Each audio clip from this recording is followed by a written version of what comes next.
been a while, hasn't it? It's been a little while.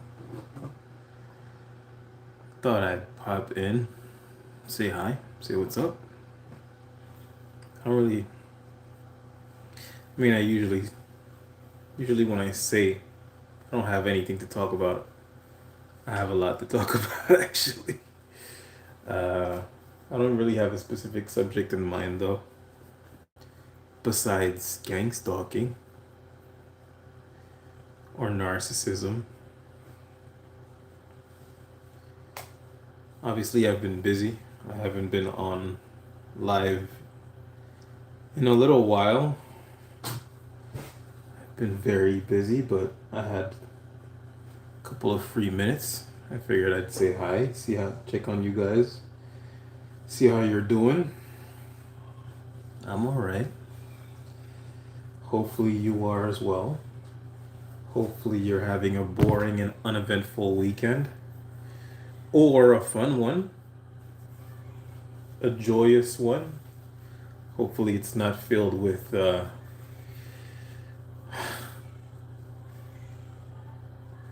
BS, trickery,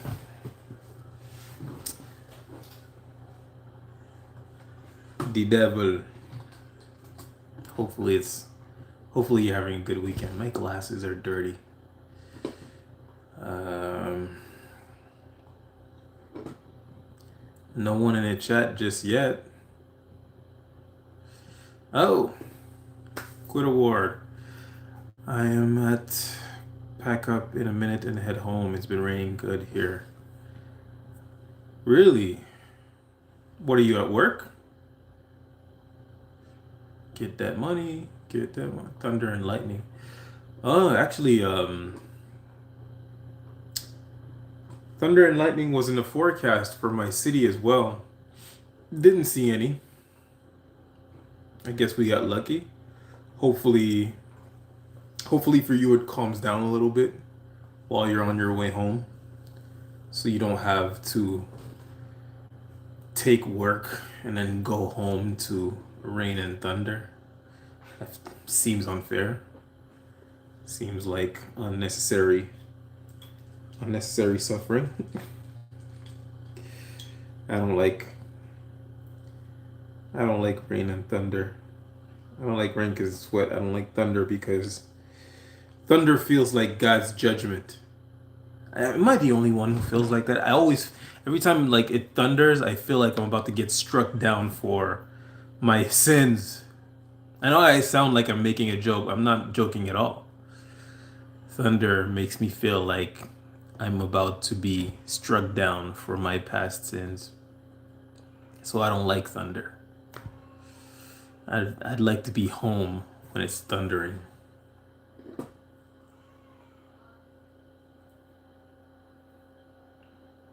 You love it. Okay. Well, I don't wanna yuck your yum, you know. If you like it, I love it. Big Gallant, what's up? What's up, bro? Can Gangstalker enter your home? Yeah. Yes. Yes, they can. You don't want to rain on my parade. Exactly, I don't want to rain on your parade. That's a. You have a way with words. That's good. That's really good. Yeah, I don't want to rain on your parade. If you like it, I love it. It's all good. To each his own, of course. I hope you've been good. I hope you've been doing good. I've been all right. I'm on a bit of a break right now.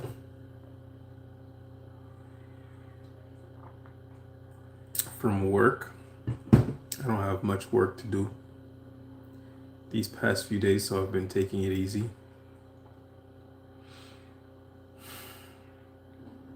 Man. You know, I will say I've been dealing with gang stalking for 20 years. I mean, realistically speaking, it has been 20 years since this has started for me. And I've only been aware of the gang stalking program itself for 2 years now. I found out when authorities were sent to my home with certain accusations, and I knew where it was coming from. I knew who had done it. They had sent me sort of you know, a clear message. I mean, they had sent me messages before that I did not respond to, and then the day before they sent me a message. They sent me like a clear message, and next thing I know, I wake up and I have authorities knocking on my door. Now, of course, these authorities were not able to, you know, charge me with anything or anything like that. They just did a bunch of directed conversation with me, and then, you know, proceeded to say, hey, you can always call the police if someone is accusing you of things that are, that are not true and things of that nature. And I was just kind of looking at them like, get the fuck away from my. Anyways,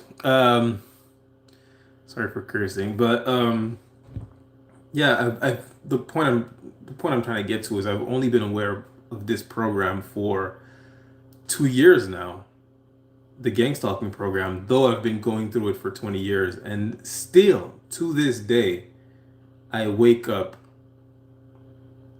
not every day, every time that I wake up, because I don't think about gang stalking every time that I wake up, thank God, but every single day that I think of gang stalking, the same thought always comes to my mind, which is, I can't believe this is real. I can't believe this is real, and I can't believe how long this has been going for. And of course, obviously, you research CIA programs and things of that nature, and you sort of go down the rabbit hole, and you realize, oh, this is much deeper than anything I could possibly think of. This rabbit hole goes way deeper than you think. Like, this gang stalking thing is such a small part of what it is that they're actually doing. Nonetheless, I cannot help but to think, every time I think of every single day that I think of the gang stalking program, I cannot help but think to myself, I can't believe this is real.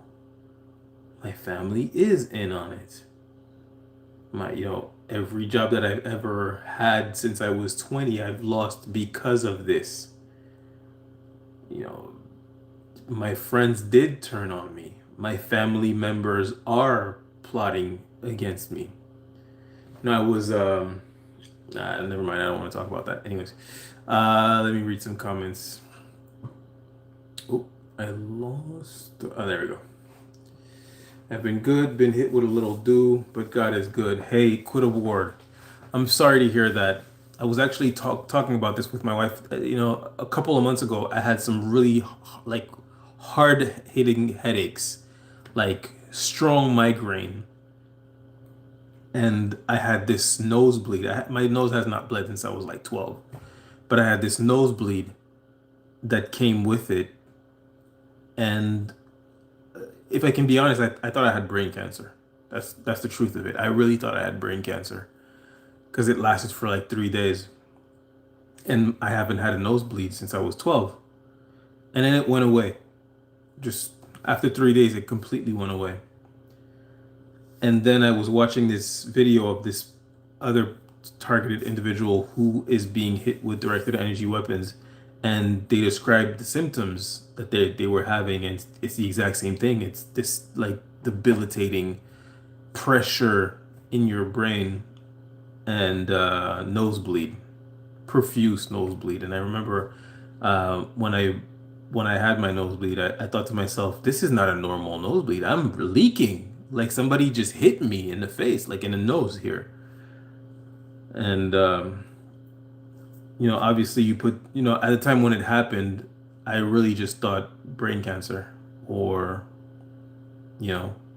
bad luck. I don't know. Maybe I picked my nose, who knows? And then, but then I saw that video and I put it together and I thought to myself, yeah, that was probably directed energy weapons. Because I had been hit with directed energy weapons before while I was driving. Now the effects were different. Like my heart rate just went up. I felt like I was having like a heart attack, and I wanted to like vomit. And of course, I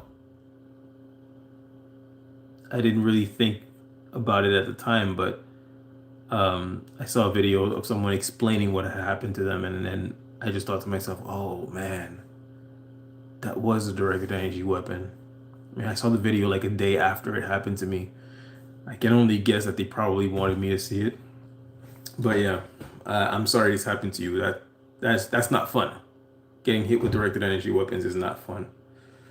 And it's actually one of the reasons why I speak on gang stalking so publicly, and I don't stop, is because I've been going through this for 20 years. They had plenty of time to sort of, you know, if this was just like a retaliatory thing, they had plenty of time to go, okay, we got back at him, fine, whatever. Like, going through narcissistic abuse gave me what is called radical acceptance. Yeah, I don't have this sort of cognitive dissonance where I hold two truths that are conflicting that cause me anxiety. I just accept the truth for what it is, you know? And one of the reasons why people have a hard time accepting that gang stalking is real, even when you show them proofs and things of that nature, even when they hear Ted Gunderson, the director of the FBI, speak on it, um, you know, they don't believe it, is because on one hand you're telling them the world is not safe. On the other hand, they hold this belief in their mind that the world is safe and fair, and that keeps them sort of comfortable. But then you're showing them the reality, the hidden reality, which is it's not safe, it's not fair. The people that are meant to protect us are actually put in place to hurt us, often. And I don't have that. I don't have that cognitive dissonance. I understand my surroundings and I accept everything. So it makes it very comfortable for me to speak up about this, because I understand that things are not going to get better. They're not going to leave me alone. They had plenty of time to go, all right, we've done enough to him. We've messed up his life enough. Um, they keep doing it. They keep going further and further and further. At first it was just strangers on the internet, then it turned into people at my job, and then it turned into friends, and then it turned into my family. All within the span of 20 years. So I know for a fact this is not going to get better. You know, things are going to get worse. Now, what I must do is I must behave in a way to mitigate the damages and to make my life as good as I can. Be positive, of course. That's true. Great advice, AJ. Sorry, I'm gonna read the comments in just a second. Sorry, but it's easy for me to speak up about these things, though people say, "Oh, aren't you afraid?" To expose these things. You know what happens to whistleblowers, and whatever. It's like, I'm like, what happens to whistleblowers? They get unalived. Like, do you not think I'm being unalive? Just because it's happening to me in slow motion doesn't mean it's not happening. You understand what I'm saying? So that's why I'm so comfortable with speaking up about this program, and that's why I'm understanding of people who don't speak on it, even though they're going through it. But I still try to push them toward, hey, speak up, speak up. The only hope that we have of ending this is if all of us just unite. And at the very least, I mean, more needs to be done, don't get me wrong. In order to stop the program, there's a lot more that needs to be done, but the first step is speak up. Ken wrote last week how my comment was deleted, showed up on one present phone but not another phone. Yeah, I don't know what's happening with the comments. Sometimes it happens to me too. Like I write a comment and then it just disappears. And then like a week later I see it now. So I don't know if my comments are being deleted or if, the app is just bugging. I don't know. I don't know what's going on. How my cloned phone gets censored. Yeah, there's a high possibility that, our comments get censored and stuff like that. I know on TikTok, like certain pages, people will send me videos from certain pages, and before I can even like see it, I'm already blocked on that page, you know? And I'm like, what? I don't even know this person. Why would this person block me? I didn't block them. So I think there's like foul play, right? It's like obviously, yeah. But I can't say for sure. What's up, AJ, man? How's it going? How you been? Hope everything is good with you. Uh, I love AJ's videos, man. He's very positive. Um, and I admire the courage of people who speak up about their experiences, people who are not afraid to, I mean, I hate to use that word, but to look crazy, because when you talk about your experience, whatever within gang stalking, whatever it might be, however, advanced or not advanced it might be, meaning that, oh, you just get followed, or you just, smear campaigns, all the way up to I'm being hit with directed energy weapons and, V2K and, you know, weapons of war, right? Uh, you know, People sort of look at you like, you're nuts, right? And I've never experienced V2K, and I can only imagine how hard it would be for me to open up about that when I share videos about V2K on like my Facebook and stuff like that.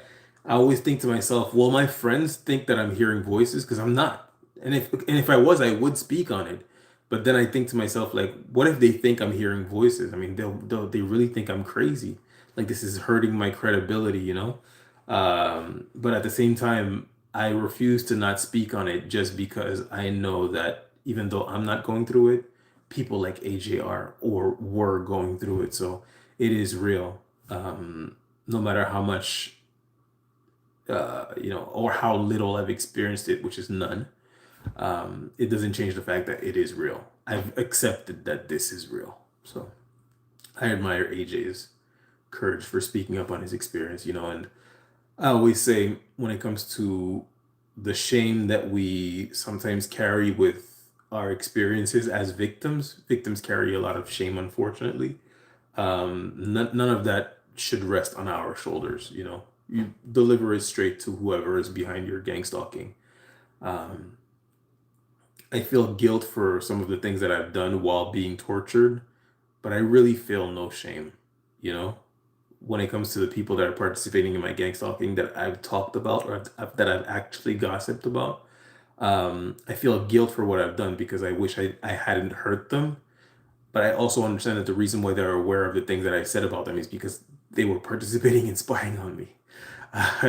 So whether it be they participated in it or somebody was spying on me and relayed the information or showed it to them, or whatever it might be, it's like you're aware of this because someone is spying on me and you're okay with that. So you know I the guilt is on me. I did something bad. The shame should be on you. So return to sender. The Lord Jesus Christ loves you, and you as well. My nose would bleed from breathing in poison until I don't even blow my nose anymore. Every time I'd blow my nose, it would bleed. Damn. How long has your gang stalking been going on? Quita Ward.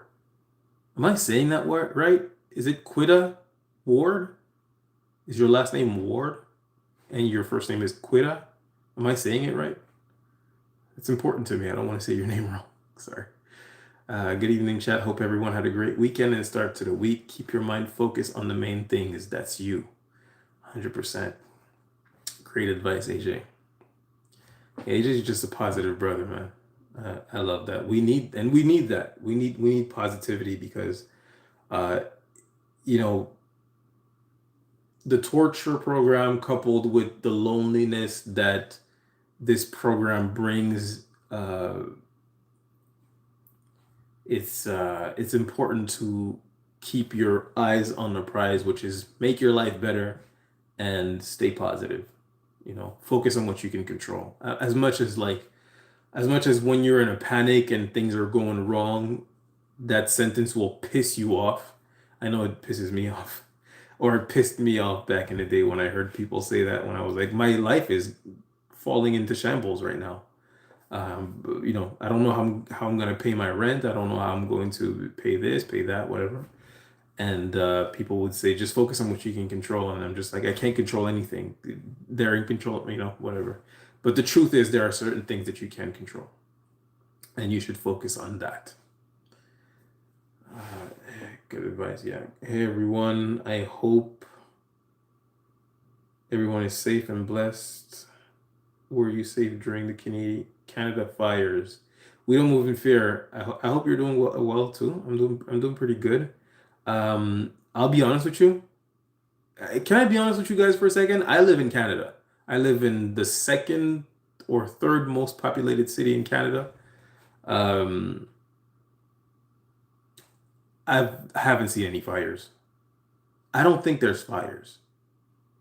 I'm sorry. I don't mean to, like, you know, share misinformation or anything like that. Maybe there are. I don't think there are. You know?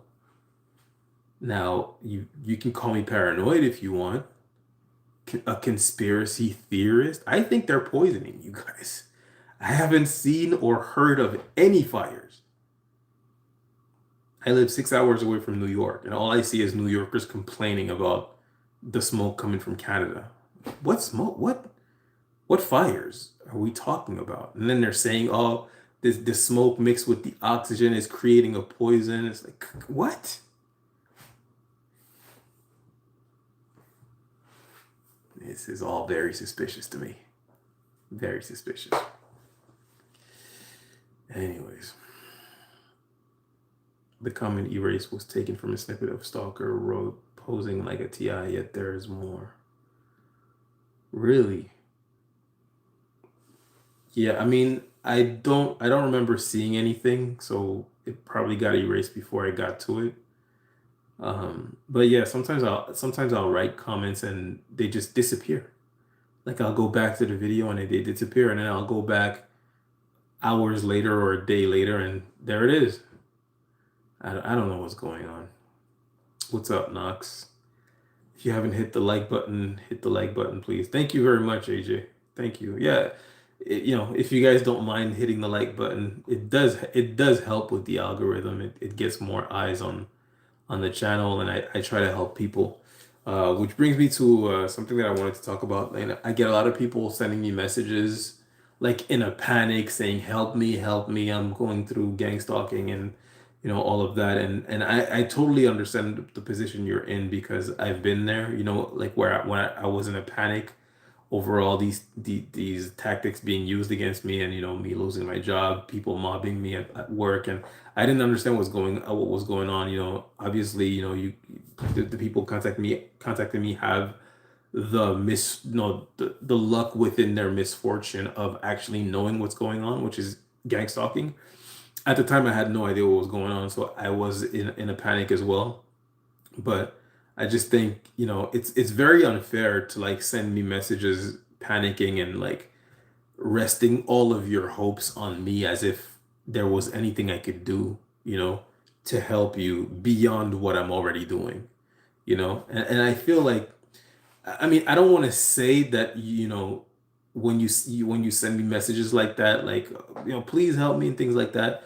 Like, I don't want to say that you're minimizing what I'm doing, because that's not what you're doing. For the few people who sent me messages like that in the past. But you have to understand that, whistleblowing on the program is dangerous. I'm putting my life on the line, right? Um, I could choose to just be quiet and live my life and hope this goes away, or, like, not poke the bear. But here I am deciding, no, even though everybody else around me is not necessarily doing what I'm doing, which is raising their voice, speaking up, and helping me help them, I've decided that I'm going to, lead by example and, speak up. But it's very unfair, and it's a lot of pressure for me because I feel the need to help my fellow man, but you know, I can't do anything to stop your gang stalking. I can't stop mine. All I can do is raise my voice. So I think that, I'm actually answering, sort of answering my question or answering myself here. But I think the next time that someone sends me a message saying, please help me, I'm being gang stalked, this is happening to me, blah, blah, blah. I think I'm just going to tell them, hey, tell the world everything that you just told me. Make a video about it. Tell the world. Speak up. Raise your voice. Perhaps, um, perhaps if you do so, there will be one or two people that will do so, and then some people will see that person doing so, and will, and then it'll spark sort of a fire and create more unity and more people speaking up on this. And we will no longer be underground. We will become mainstream in our stories and things that are, gang stalking itself will no longer be this underground and hidden thing. Because you can censor people, but only to a certain extent. You can't censor everybody, right?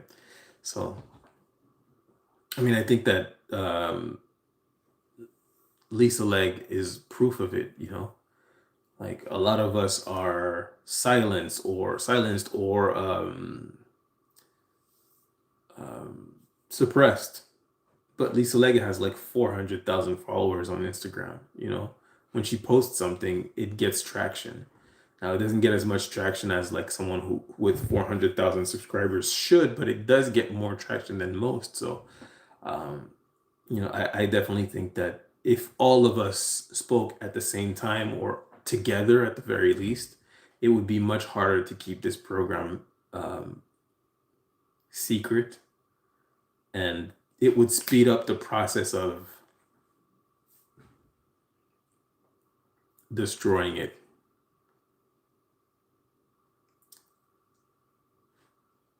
This tactic started in Germany with the Stasi, and it's being replicated in America today. So the tactics themselves are taken from the Stasi, but it was happening before. I'm not gonna go through like where it was happening and in what countries it was happening, but it was happening before in many different countries. Taiwan, Cambodia, uh, Vietnam. Was it Vietnam? Yeah, Vietnam. It was happening before. Is just every time that they sort of reload it, they bring in some new, some fresh new torture tactics into the mix, and now it's the internet. And, I find it very funny that um, Julian Assange whistle blew on the NSA. Well, sorry, Edward Snowden whistle blew on the NSA spying on all of us and actually recording all of our conversation, like listening in to every single one of our conversation and looking through our webcams and phone cameras and tablet cameras and things of that nature. And then when you tell people you're being spied on, they're just like, no, not you. And it's like, no, he said all of us. And then they're like, yeah, but not you. Like, who then? I think it's funny. I mean, not funny like haha funny, but it's more like, are you stupid? Kind of funny, you know. But then again, I also understand why they feel that way. It's you're giving people conflicting information. They're dealing with cognitive dissonance, and cognitive dissonance causes a lot of stress. I'll give you an example of cognitive dissonance. So, say you're a smoker, you smoke cigarettes. So you have this knowledge of I smoke cigarettes, and then you also have the knowledge of cigarettes will kill you. It's written on the pack, like this causes cancer. This will kill you, right? And in order to deal with the cognitive dissonance of I smoke cigarettes and cigarettes kill people, you say things like, "Oh well, we're all gonna die. Might as well do what I love," as if that was like a good reason to smoke. Or you say something like, "I only smoke a pack a day. It's not that bad." You do something with the conflicting information in order to not have anxiety about the information that conflicts, like two pieces of information in your brain that conflict each other. But when dealing with people, everybody who's like above the rabbit hole, who has not been through what we were going through, they all have this idea that the world is pretty much fair. And if bad things happen to you, that means that you're a bad person and you deserve it. And if good things happen to you, that means that you're a good person and you probably deserve it. And you know, I'm I'm safe. Like the world is pretty much safe, especially if I'm home. If I'm in my home, I'm pretty much safe. But what the information that we're giving people is no, no, you're not safe. And as a matter of fact, when you're home alone, you're even less safe. So, um, when you give people that information, it conflicts the I'm safe information, and they don't have anything to sort of put a barrier between these two pieces of information, or any type of glue to meld them together and be like, uh, you know, yes, I smoke and cigarettes kill, but I'm not smoking that much. Or yes, I smoke and cigarettes kill, but we're all gonna die anyways, whatever. You know, um, they have no protection against the information you're giving them. So uh, instead of trying to get to the bottom of it, they'll fight you. They'll be like, "You're crazy. You need to get checked." And it's sort of a subconscious reaction. They don't really realize that they're attacking you. Um, but the reason why they're attacking you is because the information you're giving them feels like an attack. It's not an attack, but it feels that way. Sorry.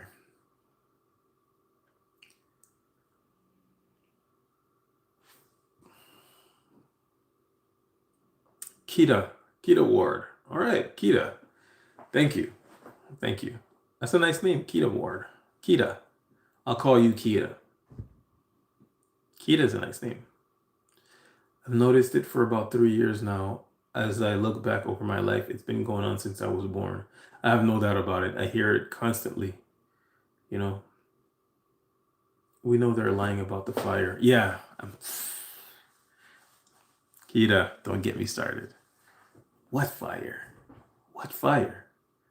I've even heard someone say a truck in Canada flipped over and caught fire. Okay. Right? It's like, no, no. I'm surprised that Canada is doing this to its citizens also. Um, I'm not. I'm not. When you look at um, when you look at the first world, right? Like the first world nations, I'm talking about Canada, UK, USA, Australia.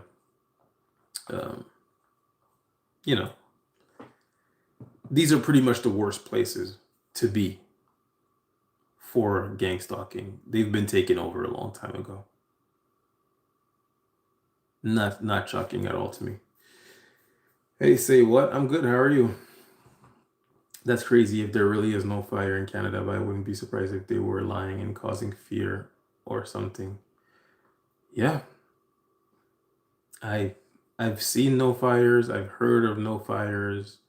All I saw was a bunch of New Yorkers on TikTok complaining about Canada sending us their smoke, and then I was like, "There's fires." I haven't heard anything. I am in Canada. I'm north of New York. What fires? No idea what these people are talking about. They're spraying something. Yeah. Hmm. To all TIs, be encouraged. God loves you more than you know. Let's stay prayerful. Amen. Sandra Williams. Amen. Hey, C, stay. What's up, brother? Been a long time. Can believe that because I'm in VA and smelled the smoke and it was a little foggy. I thought that was crazy. The fire was all the way from Canada, right? I don't look. I'm not saying there isn't a fire. I'm saying I don't think there is a fire. I strongly doubt it. It also happened in Romania, most countries with political divide. Yeah, it happened in Romania. That's right. It happened in many different places. It's been going on for really for a long time. It's sort of like V2K, you know. Everybody thinks that it's this new technology, and even I was doing my research on it, and I thought that it was first used in Iraq, but it's not true. It was first used in the 90s, like in war, or it was first knowingly used in 1990. So, you know, one of my gang stalking cousins used to say, I mean, he used to be obsessed with secret societies when he was younger, and he kept saying, you know, every time he would talk about secret societies, he would talk about the government, and then he would talk about how the government technology is like 20 to 30 years um, is like advanced 20 to 30 years compared to the technology that we have, right? And I never understood what he was talking about. And now I mean, I don't understand what he was talking about still, but I'm just like, I wonder, you know? I saw this video of this lady in Ontario who was talking about how police participate in gang stalking, and what she was saying was that basically what they do is they record you while you're at home, or they record when you send voice memos through Facebook, like Facebook voice notes and voice notes through text messages and things like that. They record your voice, and then what they do is they take out some stuff, or they'll add some stuff with AI using your voice in order to like fit a narrative, and then they'll send these messages to people, or like go talk to your family and make them listen to that to like to create a narrative that will make them turn on you, right? So when I heard that, I thought to myself, like, yeah, I guess that would make more sense, because every time I talk about why my family has turned on me, I always say I gossiped about them, which I did. I did gossip about them. And I think it's very important, you know, that I mention it. You know, I don't want to just talk about what they're doing. I do want to mention the part that I played in that. But every time I mention that I gossiped about them, people say, oh no, it couldn't just be that. There has to be something else. And I always say, no, the things that I said about, you know, one of my cousins, not all of them, but the things that I said about one of my cousins were really awful, like awful enough for her to be really mad at me, you know? The things I said about my other cousins are not as bad, obviously, but they're even more mad at me than her, right? Not that she isn't, she's mad, you know. But people always tell me, "Oh, there has to be something else." You know, they must have done something else. And then when I heard that video from her handle is Among Villains. You can find her on TikTok. You can find her on Instagram. You can find her on YouTube. Among Villains, in one word. Among Villains, as in we are among villains. But she's from Ontario, and when I heard her talk about that, I thought to myself, you know what? I think she's right. I think that they have taken some of the things that I said out of context, or edited them in order for them to hear only one part of what I said, or you know, added some stuff to what I said, you know, and basically used that to turn them against me. I mean, not that it matters at this point, because you know, I don't care what you could show that one of my cousins would say about me, or you know, write or say about me. Um, you know, perhaps there's a high possibility, honestly, that I would never talk to them again if they say something that really hurts my feelings and make me feel betrayed. The truth is, I would probably go speak to them about it, like, hey, what the fuck you say that for, right? Because I'm not a coward. But the truth is, I would never then decide, oh, I'm going to attack them. I'm going to participate in ruining their lives and making them think that they're going crazy. You know, that sounds like a fun plan. I'm gonna get back at them, you know. I would never do that. And as much as as much as I have gossiped about them and said some things about them that were pretty bad, especially one of them, the the lady one, the female cousin of mine, the only one that I talked about.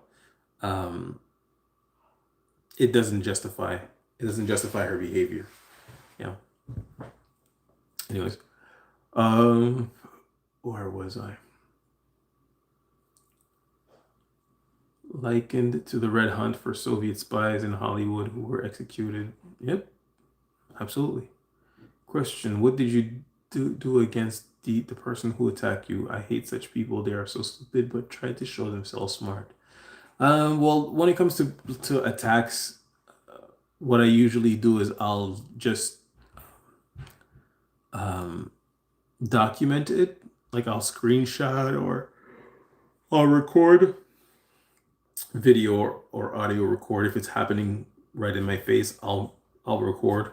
I really don't have any qualms about it. Like I don't care that you see me recording you. If you don't want to be recording, get the fuck away from me. Don't follow me. And when it comes to like online gang stalking, unless it's like really small stuff, like people who show up in a chat and call me Diddy or Kevin Samuels or say that I look old and young at the same time, or talk about my hairline or whatever, or say that my mustache is either too thin or too thick. I don't really document them because it doesn't really matter. But when someone speaks on, for example, like tries to destroy my reputation, like participates in a smear campaign on my social medias or stuff like that, I'll document it. Funny enough, I haven't opened up my TikTok account in a little while, and I just recently opened it and I saw a bunch of messages from like trolls. One was saying, you're the one gang stalking me, and I'm just like, I don't fucking know you, buddy. And anyways, but yeah, I'll when people are attacking me like face to face or online, doing smear campaigns, to each his own. Everybody judges what is relevant to document or not document, but there are certain people that I simply refuse to be in a room with them and not record them. So I'll have like an audio recorder in my pocket. And I will tell you, whenever I forget to audio record them, that's when they act up. And when I'm audio recording them, they're real quiet, real calm, very polite, very straight to the point. So I feel like recording people keeps everybody honest. And, if you slip up, then I got your ass, man. um, Wildfire, yeah. I'm in Chicago. Chicago, the windy city. I don't envy your winters, though ours are very cold as well, but not as windy. It's the smoke from the now open pit of the great beast as hell on earth is imminent. Miss Tiffany is a poet. You are a poet. You have a way with words. I truly believe that demons jumped inside of the people that do this to us, so this will never stop until Christ returns. Ah, man. I don't know what to think. I don't know what to think. I don't know what to think.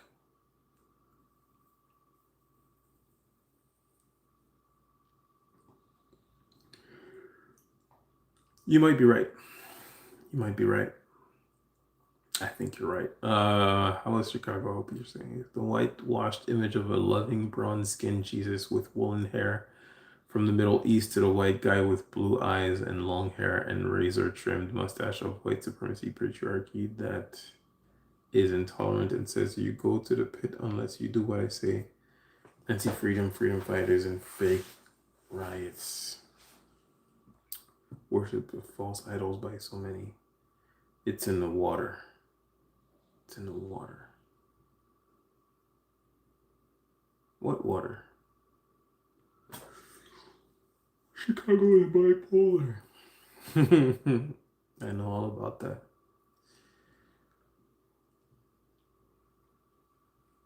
Yeah, I mean, Jesus was, I'll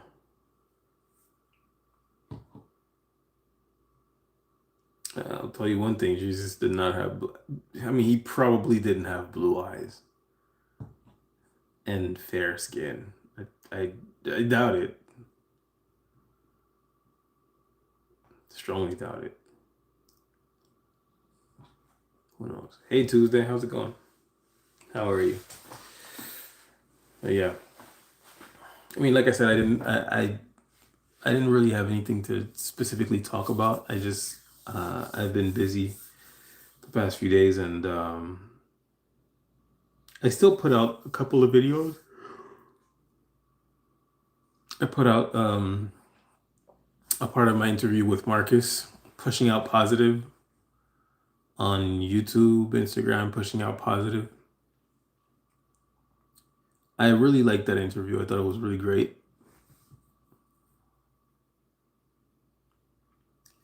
You know, there's just certain things that I think about that I don't like talking about. Just like there are certain experiences that I've been through when it comes to my gang stalking that I'm just like, I'll keep that for myself. Um,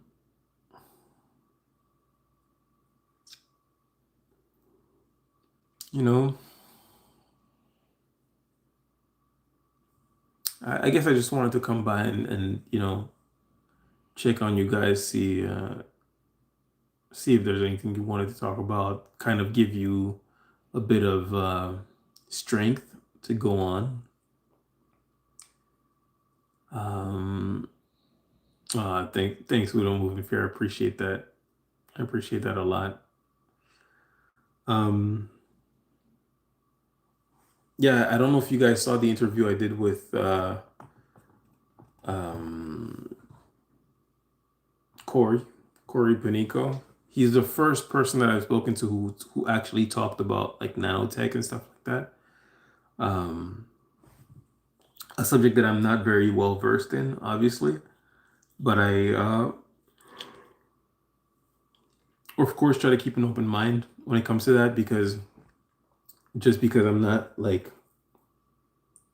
I mean, I do believe it exists. Just to like be clear, I do believe it exists. It's just I'm not well versed in it, so I have a hard time like understanding it and believing it and stuff like that. Compared to like V2K, though I've never experienced it, I still believe in it because I've seen it. I've seen it be used. I've seen videos of it. I've seen nothing of nanotech, but I do believe it does exist. And you know, when it comes to nanotech, I do have like the cognitive dissonance of, you know, you know, before talking to Corey or before hearing about it, really, the belief in my head is nanotech is not real. We're not there yet. And then the new belief is nanotech is here and it's being used against innocent victims. And it's making them do things that they don't want to do, or say things that they don't want to say, or it's making them sick, things of that nature, right? So I'm dealing with the cognitive dissonance of nanotech still, not because I don't believe in it, but because I don't have enough information about it. And that cognitive dissonance is also keeping me from learning about it because I'm like, I don't think I want to. I'm dealing with enough, right? And I'm sure that, people who are going through this will understand, though they probably want me to, get informed. Um, but I'm dealing with enough, and I also feel like I'm doing more than enough when it comes to um, raising awareness about gang stalking.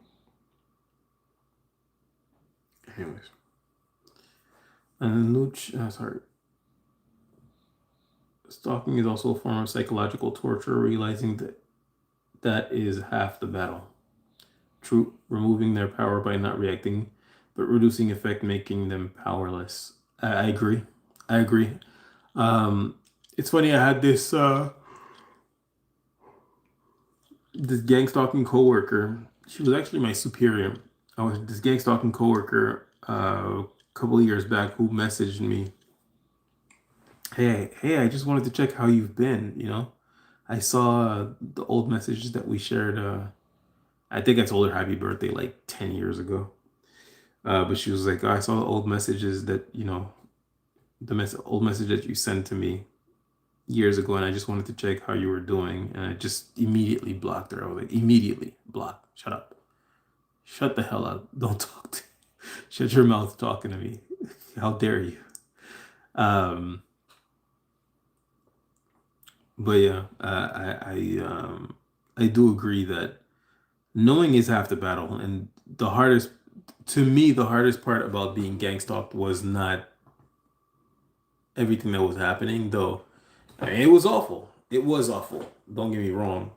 But the hardest part was not knowing what is happening, what's going on, because you're just like confused, and you're sort of gaslighting yourself, and then you're being gaslit by people telling you that this is not real, because how could it be? Then it would mean that you are being tortured by your loved ones, and like people are actually plotting in secret against you.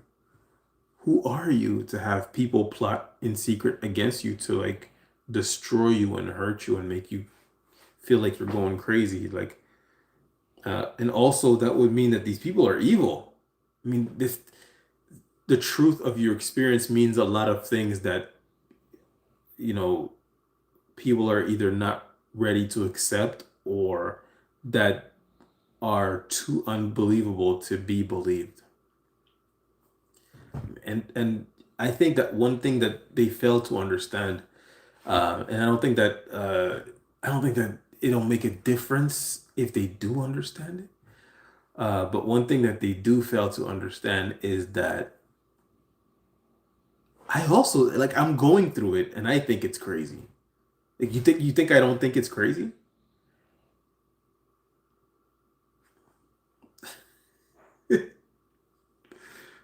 I think it's nuts, just like you.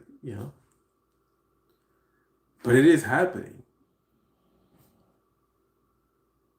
But I do think it is not like it's not like I'm like, oh no, this makes perfect sense, and it's because I'm this chosen one, and I've uncovered the secrets of whatever. I'm just like, no, I am not, like, just like you. I think it is absolutely nonsensical for nobody asked me to be targeted by this program that seeks to destroy my life from the inside out, and that is like hell bent on uh, making it seem like nothing is happening. It's all in my head, right? Like, trying to maintain, trying to constantly maintain plausible deniability about everything, and just slow burn my life away. Like, this takes so much effort and time and money and effort more than anything, right? But it's happening. I'm way more confused than you are, because I know more about this happening to me than you. You're confused. You think I'm not, like, and when people ask me like, what do you think made you end up on a list?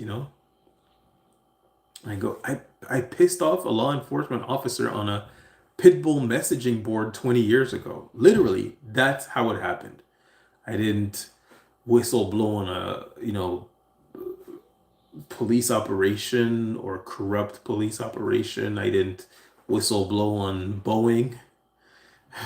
Probably be gone by now if I did. I didn't, involve myself in crime. I didn't.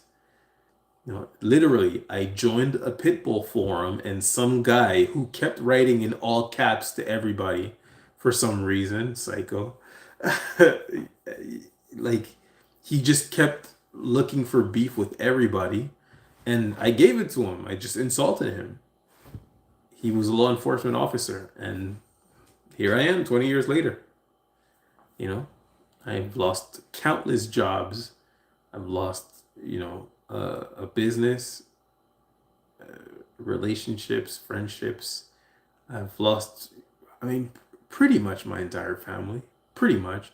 I mean, they're not all in on it, but who can I trust at this point? I mean, there are certain family members I can trust, but like I'll give you an example. There was a family reunion yesterday for one of my oldest cousin's birthday.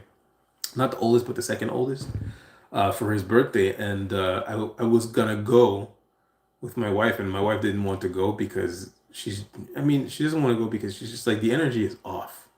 And it's very obvious that a lot of these people don't like you, like they don't fuck with you, and which is really funny to me because they used to love me. I'm funny. I, you know, uh, I'm a lovable person, and I don't mean to brag when I say this, but I am a very kind, loving, and caring person, and I'm funny, and they're my family, so of course they love me, but they used to love me, and now they take pleasure in um, trying to hurt me in covert ways. So she didn't want to go, and I didn't push the issue. I was like, all right, whatever.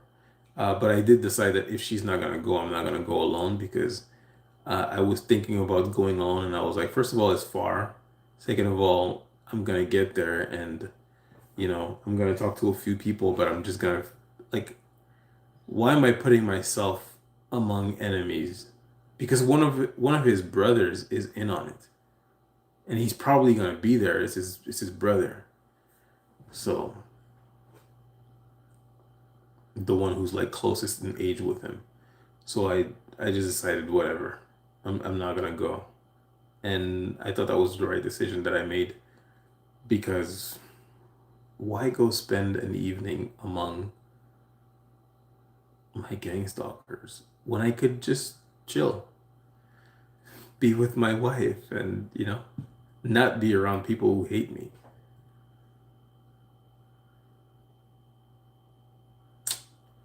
So I didn't go. Back in the day before I realized that I was being gang stalked, I used to get excited at the idea of like having my wife meet them. And I remember the first time she met them, immediately she was like, I don't like them. I mean, she didn't say it like that, but I could tell that that's what she meant to say. I don't like, she was like, some of them are really nice, but a lot of them are just very cold.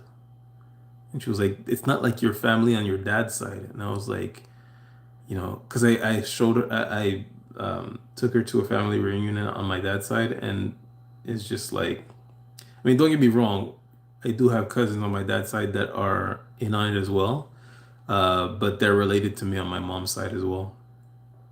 So, but anyways, um, the the experience for her was different on my dad's side because a lot of these people, because the truth is a lot of these people don't really know me. A lot of these people that I met on my dad's side at the family reunion, I hadn't seen them since I was like 10, which is like 30 years ago. So like they were happy, and some of them I've never met yet. I had not met them yet. They knew me because they know my parents, but you know, I had not met them yet. So she was like, "Oh, everybody seemed to be really nice over there except that one guy," and I was like, "Yeah, he's in on it." And then she was just like, "Your family on your mom's side is not the same," and I always thought that the experience would be different. It would be like, oh, when we go to my dad's side of the family, you're gonna be like, oh well, they're cool, but they're not like super warm or whatever. And then when she went to my mom's side of the family, she would be like, oh, these people are really nice. Um, because these are the people that I grew up with. I did not grow up with my father or his family. But it's been the opposite. She's like, oh, next time you have a family reunion with your on your dad's side, let me know. And I was like, that was the first one. And you just happened to be there. I have never met these people. It was interesting. Anyways, I'm rambling about something that you guys probably don't even care about. Sorry, my bad. Um, a new channel by a detective named called Manuel for gang stalkers seems like a real detective. Are you talking about the light-skinned guy with the gray hair who used to be a cop? Stalking is all, yeah. So true. Use the 21st century curative act information, blocking provisions, and force disclosure. The detective's equipment reacted on my wall. Nothing there. Realized it was laser or dark web hookup. Dump Windows and go with Ubuntu 64-bit Linux. Yeah. Tarnished is the word for ruined reputation. The woman related this from someone who obsessed over her. Yeah. Data collection prevention. Delete your advertising ID block. Okay. Turn off location share. I've been looking at Linux for my computer. Google Ubuntu. Download, install. Consider them enemies. Something off, cold pricklies instead of warm fuzzies. Yeah. That's basically what my wife said. You know, she just said that I don't enjoy being there. And no, she's right. The truth is that there are some members of my family who are not in on it and that are aware of what's going on. Like not aware of what's going on. They're aware of the things that I'm saying, but they don't believe me. So you have two clans. You have the clan of family members that are not in on it, but they don't believe me, and then you have the family members that are in on it. And then far and few between, you have those who are neither. They're not in on it, and they have no idea what's going on. They're just, they're just there at their family reunion, and they're living their lives, and you know, not really worried about me. Like, hey Kevin, how's it going? How are you? Blah blah, whatever. Uh, but it just felt like going to that family reunion was like going behind enemy lines, and I often find it very unbelievable. You know, they got my family to turn on me, not just like turn on me as in like not speak to me anymore or you know participate. What? Huh? They got my family members, people I grew up with, people who I've shared Christmas, people who I shared a grandmother with, a grandfather. One of my cousins I share four grandparents with. They got them to not just turn their backs on me.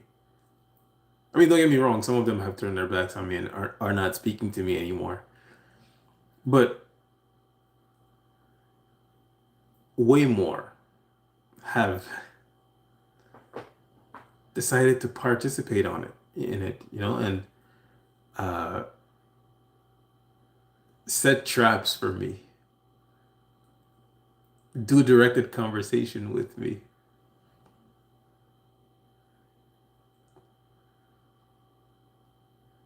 I mean,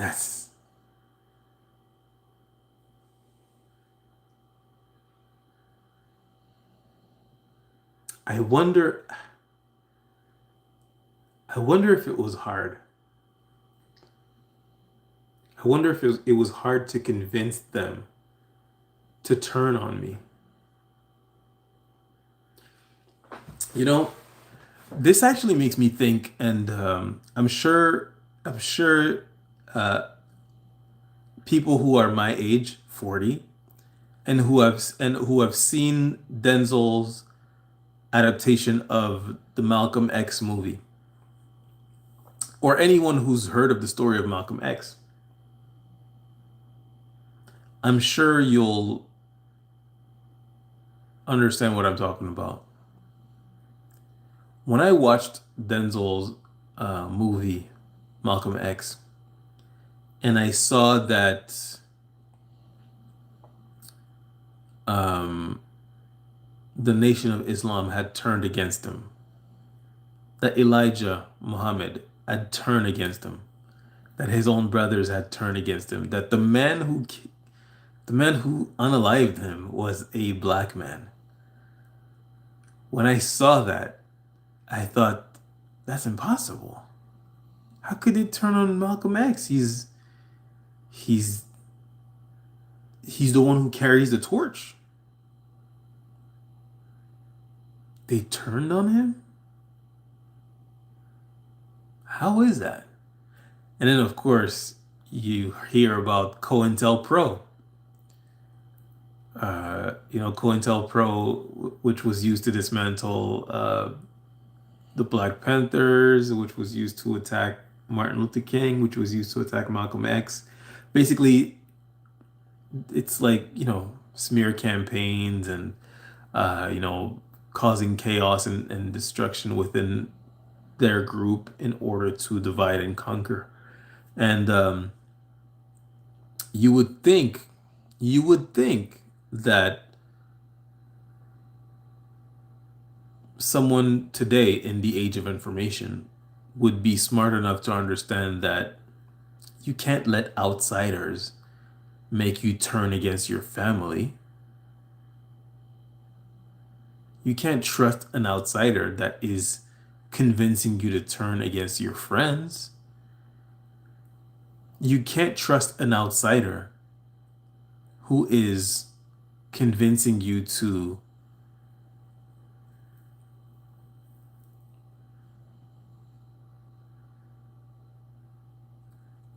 divide. You can't trust an outsider whose goal is that to get you to turn against your brother, your family, your whatever. You can't trust an outsider whose goal is to do that, because look at the Black Panthers. Look at Malcolm X. Look at Martin Luther King. An outsider who comes in and tries to divide you is your enemy.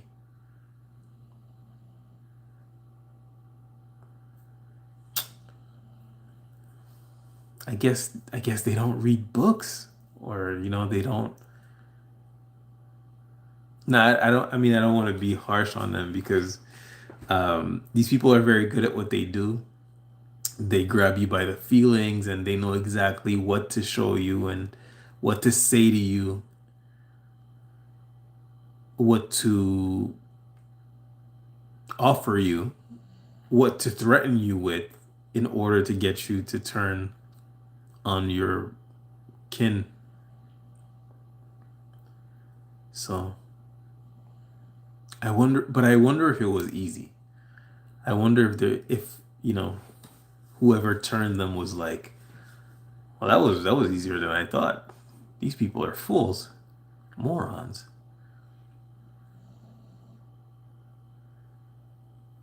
I wonder. I wonder. It's a question I ask myself. I've been there before. I don't know if this person was sent in order to like divide and conquer, but I've had someone send me a message about someone that I considered a friend talking, crap about me, and it really wasn't nothing so bad. It was just more of a position where I was like, hey, I've been your friend. I've been there for you. And this is how you talk about me? And, I just unfriended them, blocked them on Facebook, and moved on. I just decided, whatever. And I remember when I unfriended them, they sent me a message saying, oh, I just want you to know that, out of the blue too. I just want you to know that someone messaged me regarding some dog training, and I referred them to you because you know, you know, you're good at what you do or whatever. Something to that effect, you know. I can't remember exactly. But and I saw the message, I didn't respond. I just deleted it. I was like, I saw what you said. I don't want to talk to you. And I mean, I can't deny that I played into, like, if that was the plan, which I don't think so. I doubt, but it could be. Who knows? The person who sent me the message is technically, though they're my friend, they're also law enforcement. So it could be. I don't know. I have no idea. I'll never know. But it was effective. I did unfriend that person, and we have never spoken to each other in years now. This is someone that I had been there for in their time of need and in their hard moments. And they said something about me that really, I'm telling you, really wasn't that bad. It wasn't bad at all. It was just like, why would you talk about me like that? I was there for you. All right, unfriend, whatever. I moved on. I didn't make a big stink about it. But never, I don't, even if they said something horrible about me, and you have to understand that I know I wouldn't do that, to them because I've had people say awful, terrible things about me after joining in on my gang stalking, and I still did not retaliate. I messaged them and offered them a chance to understand what it is that they're participating in. Like, hey, you're participating in a satanic ritual here. I don't know if you're aware. I told them, hey, we used to be friends. You're saying awful things about me. What's going on? And then they darvoed and told me that if you're going to accuse me of something, you better have proof and blah, blah, blah. And I was just like, all right, have fun with that. But yeah, I wonder, was it easy? Was it easy to get my family members to turn on me? Was it easy to get my uncle to turn on me? Probably. Probably. Was it easy to get my girl cousin to turn on me? Definitely. What I said about her was heinous, horrible. Was it easy to get my male cousins to turn on me? I don't know. I think they might have had to invent some stuff. And even with my uncle, I'm thinking maybe they invented some stuff. I mean, when it comes to my girl cousin, I'm like, yeah, they probably didn't have to add much sauce. Which, I mean, they probably did. They might have. Who knows? But I wonder, was it easy to get them to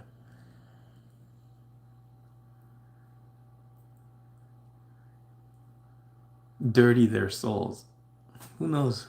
Who knows? Were they dirty all along? Who knows? Who knows? We'll never know. I pray I never see them again.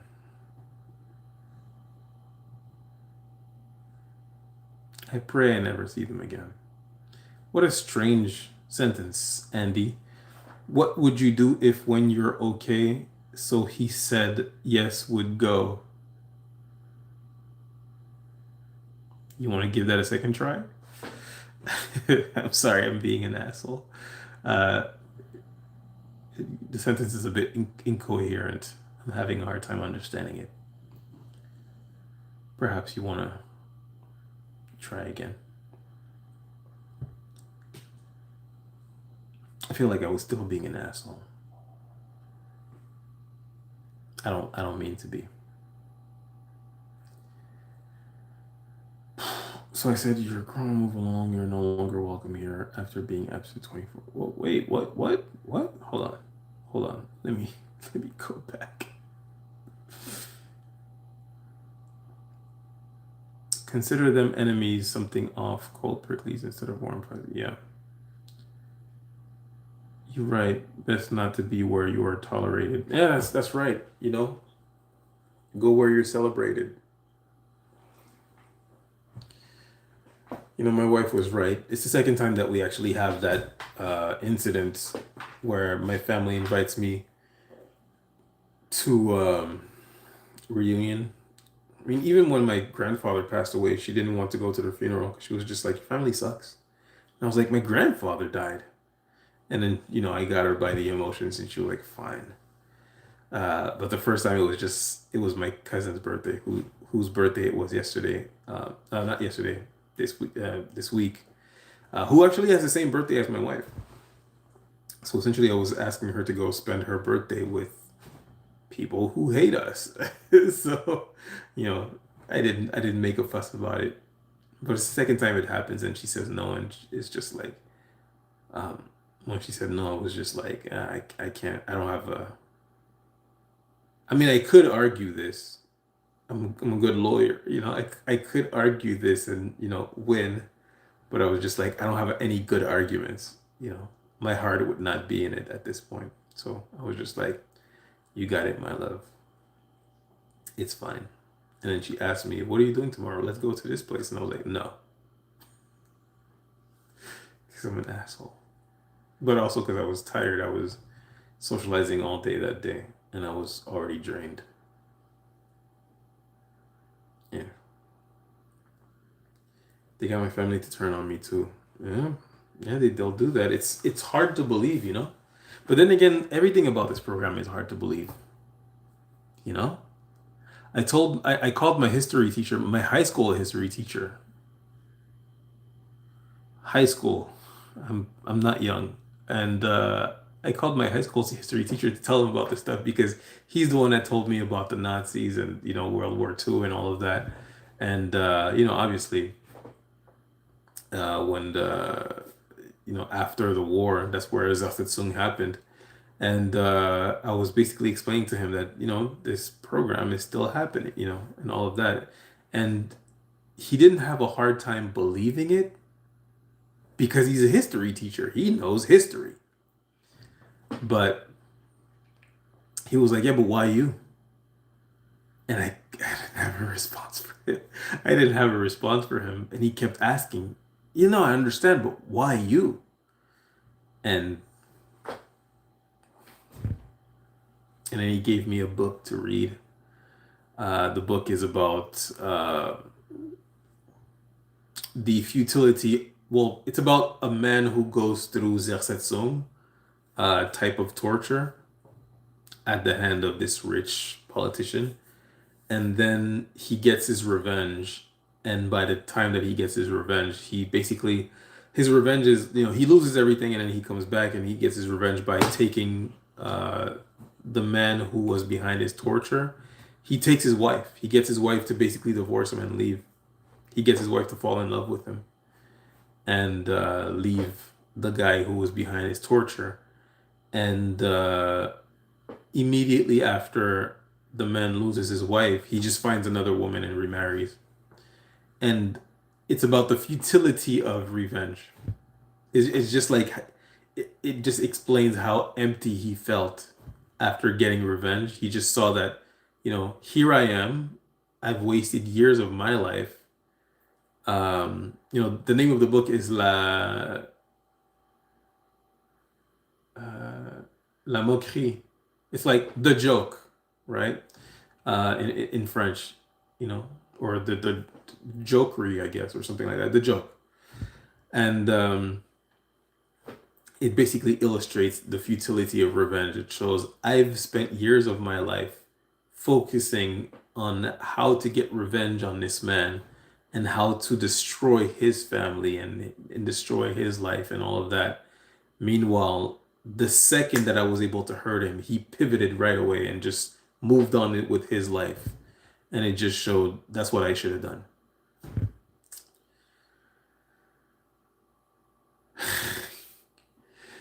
Shit that you're just not trying to hear when you're going through gang stalking, but it is true.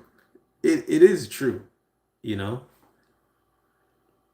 Like this person that he spent years planning on hurting was completely unfazed. It was just like, oh, she doesn't love me anymore. I'm gonna find someone who loves me. Next. And he just went on to live his life as if nothing had happened. Never aware that this guy got revenge on him. Never gave him a thought at all. you know. Meanwhile, this guy is thinking to himself, I've spent years planning this and fantasizing about, destroying his life, destroying his marriage because he loves, I found what he loves the most. And though he loved her the most out of anything in his life, he just pivoted, found another one immediately. Immediately.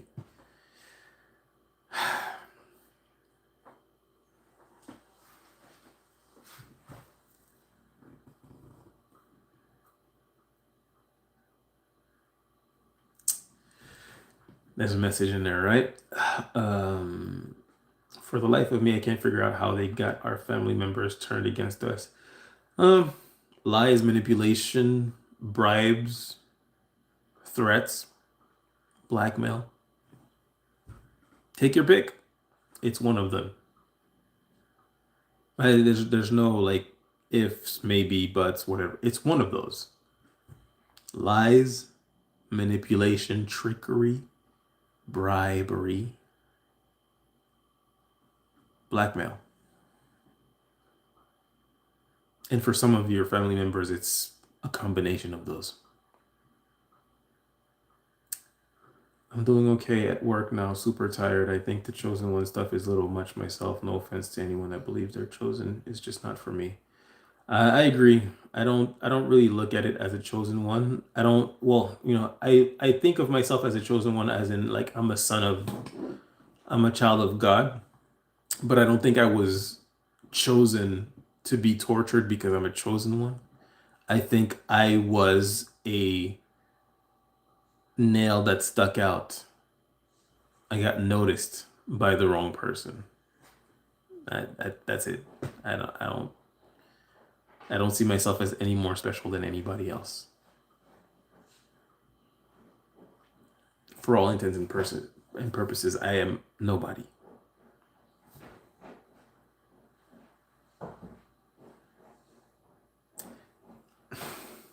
But sometimes, I think to myself, that's what makes it even more frustrating. I'm nobody. And I've suffered in my life. I've suffered a lot. I had a very hard upbringing, had an abusive parent, and there's a bunch of people who had like great childhoods and great lives, and still do have great lives, and are very lucky to have great lives, and they're participating in destroying my life. It's very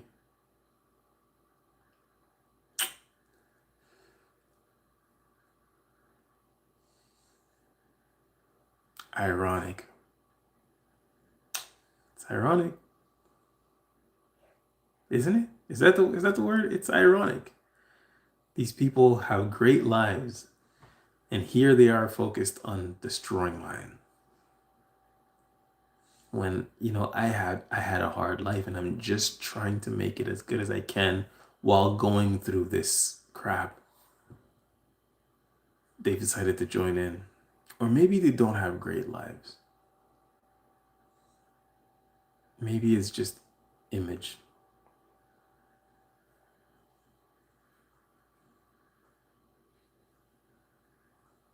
You know, a daily struggle for me is to not wish harm on these people. It really is.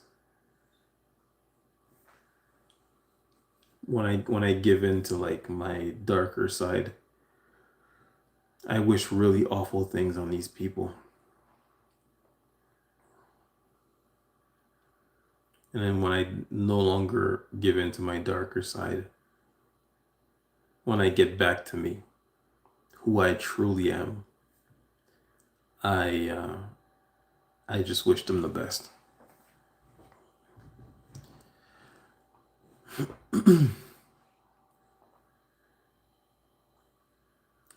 Same here. I said, "You're grown, move along. You're no longer welcome here." After being absent 24 years. Scary thought. What was said to create a turnabout against you? Yeah, I think. Well, I mean, I know they've just used what I said about some of my family members You know, we all gossip. I gossiped about some of my family members, and they probably put some hot sauce on it. You know, they probably sauced it. They added stuff to it or edited some stuff out or whatever. I don't think it matters anymore. You know, like I said, I carry guilt for the things that I've done, and I have apologized to them, all of them, for what I said, you know, about them.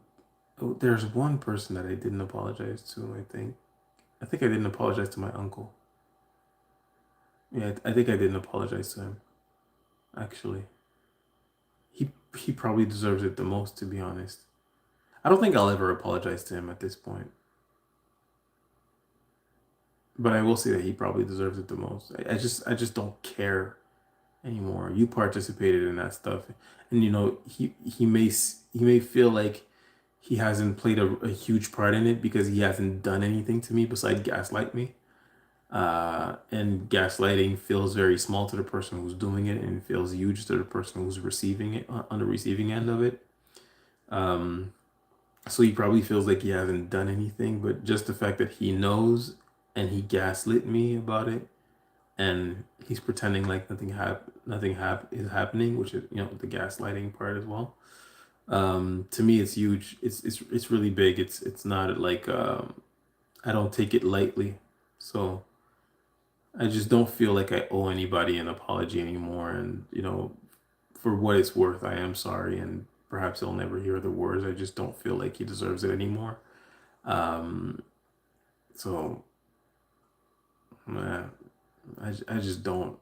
I just don't particularly care to apologize to the people who have been made aware of my gang stalking and are not, or are deciding to like remain quiet or participate in it. Fuck all y'all. I don't mean that, but just like whatever. You know, I feel guilt for what I've done, for the things I've said, but um, you know, you made your choice, I guess. Nothing I said like nothing I said justifies what is happening to me. So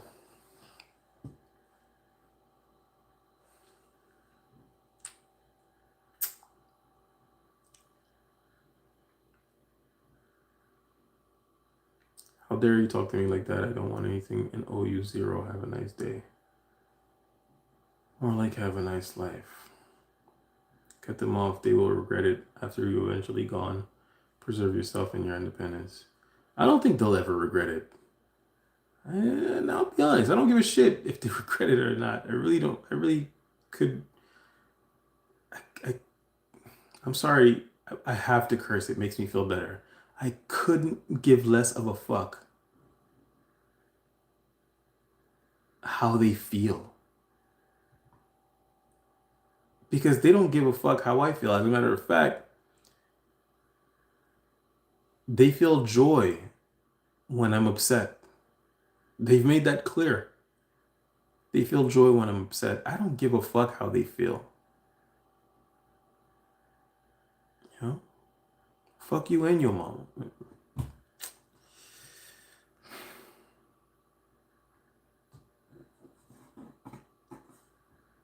I'm sorry.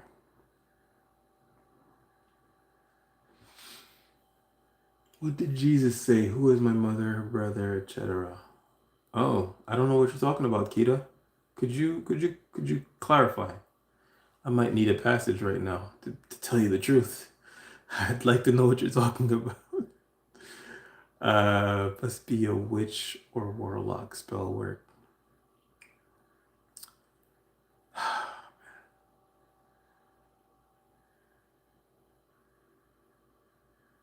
I'm starting to believe in that stuff too. I ain't gonna lie to you.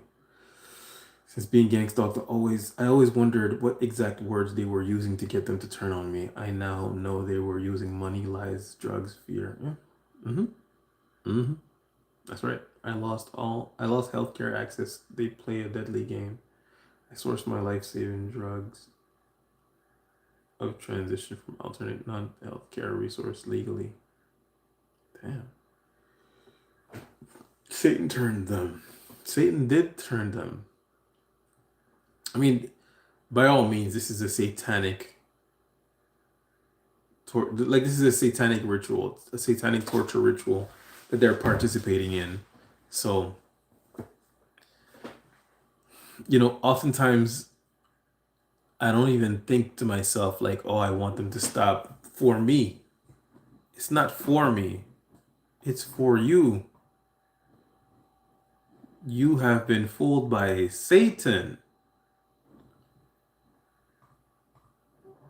You might want to,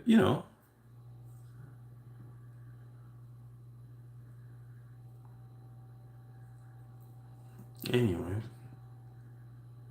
We got some gang stalkers in the chat, y'all. I deny complete access to me. I did add one of my cousins on Instagram because I had blocked her on my main Instagram page. And I added her on my gang stalking Instagram just so that she can see. Because I know she's going to watch. I know she's going to watch. And I just thought I wanted to see,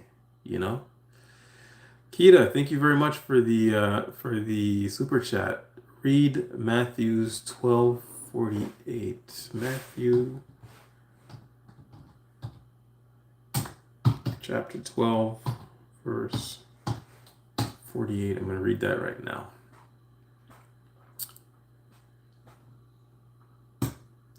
Let's see the context.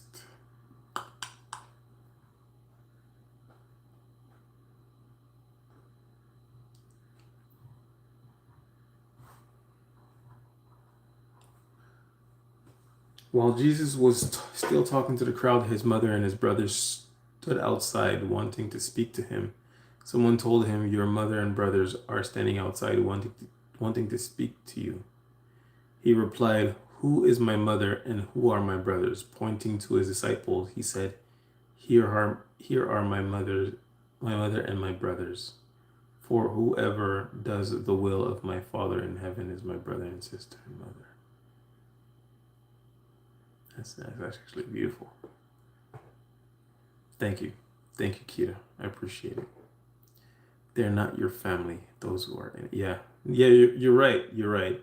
Just because we share DNA does not mean that we are family. Indeed. It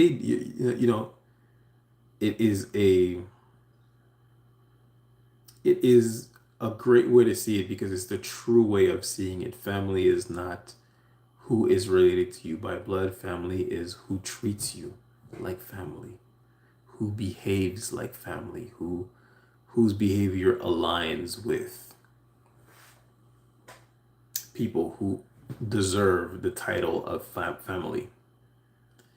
And I think one of the biggest issues that I had before was that I blamed myself for all of it, everything. I blamed myself for being gang stalked. I blamed myself for my family turning on me. I blamed myself for coworkers mobbing me. I blamed myself for my friends turning on me. I blamed myself because I thought to myself, this is only happening to me. Because I didn't know about gang stalking, but I thought this is only happening to me. Therefore, it must be something that I've done or something that I've said or something that I am that would make all of these people, turn on me. And of course, when you're going through it, it does feel like the whole entire world is in on it, though these are not the facts, but it feels that way. And it makes you feel like, oh, well, it must be me. I am the common denominator. When in reality, these people are possessed by demons. Like, literally. Like, this is not like a figure of speech thing. If an outsider can come into your life, your home, and spill poison into your ears in order to make you turn against your own blood, that's a demon. that is a demon. Especially if they can make you attack your family, not just turn on them, because, there are certain behaviors that, will justify saying, I love you, but you can't have access to me. And I can understand that. What I don't respect is the people in my life who have decided to simply, um, not simply turn their backs on me, but also decided to join in. Let's attack him. Let's destroy him. Let's join our efforts together in destroying him. So I do want to take a second to thank you, Kita, for not only your support but also for the passage. I did need it. I was, turning a bit negative. I always know when my mentality is starting to get negative because I start cursing. And it may not seem like it, but I do curse a lot actually.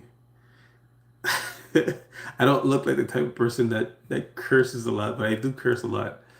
And sometimes I'll just be thinking to myself, like I'm all alone, and I'm just thinking to myself, and I'm just thinking about what I would say to them if they were in front of me, and the poison that seeps out of my mouth when I you know when I get rolling is horrible, but I have to stay focused and remain positive, and that did help. Thank you very much, Kita. I appreciate you. Thank you.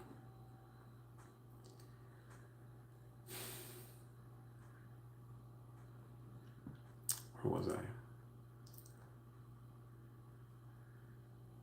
If you go around them, they act like they've done nothing to you. They are under an influence. Yeah. Satanic ritual. Yeah. Thank you, Kita. Appreciate it. I serve them for the 21st Century Cures Acts. Just be proactive with your health and self-care. Yes, indeed. You gotta be. Hold up.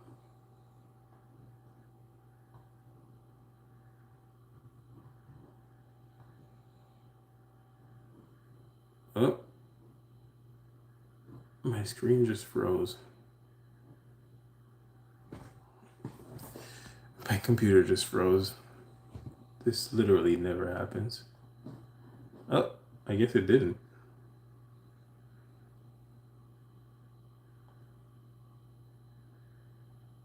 Give me a second, guys. All right, here we go. Okay, no, it didn't freeze. It didn't freeze. Let me just find where I was.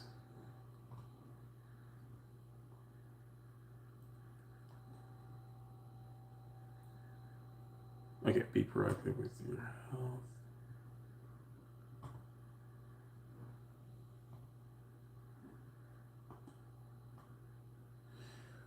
Take out my brothers, my sister, even my niece is in it. Same. What would you do when you're okay? So I don't know what you meant. Those with doubts about you could go with tainted lies. Those with doubts about you could go with tainted lies. I guess that's one of the reasons why I feel conflicted, where as I am mad at my family members who have turned their backs on me, but I also feel bad for them because I understand that they have been fooled.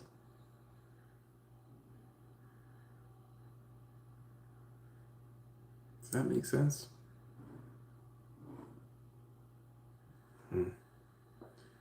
It's crazy how my gang stalkers are claiming Christian and Israelites, but are in a satanic ritual doing nothing what the Bible says. I saw a quote today, and I shared it on my Facebook page. Allow me to retrieve it for you. It said,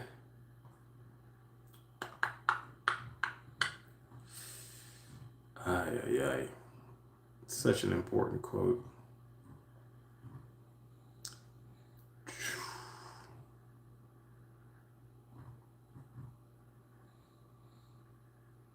Yeah, it says, the Holy Spirit has never inspired anyone to plot the downfall of others. That's a great quote. Just saying. And then they shared Corinthians 13:6.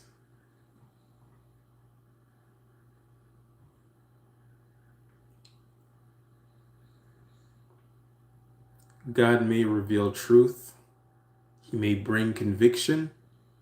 He may call us to correct someone with love.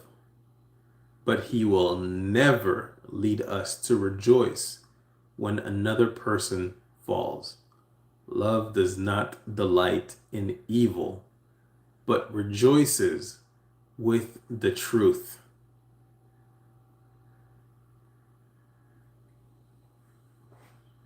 The Holy Spirit does not whisper. Expose them so everyone will hate them. Get even. I hope they fail. Those voices do not sound like Jesus. I'm no longer quoting Corinthians. I'm quoting what they said under the quote. Those voices do not sound like Jesus. They sound like pride, bitterness, and unforgiveness disguised as righteousness. We convince ourselves that because someone has done wrong, we have the right to destroy them. But the goal of the gospel is restoration, not revenge. Brothers, if anyone is caught in any transgression, you who are spiritual should restore him in a spirit of gentleness. Galatians chapter 6, verse 1, actually, that I just quoted. There's a difference between confronting sin and celebrating someone's collapse. One seeks repentance, the other seeks humiliation. Before you, sorry. I thought that was a great quote. The Holy Spirit has never inspired anyone to plot the downfall of others. My quote was, never in the history of ever has there ever been a group that organized in secret to do good. Never. But this isn't, I feel like this is a better quote. You know? Everything done in secret is evil.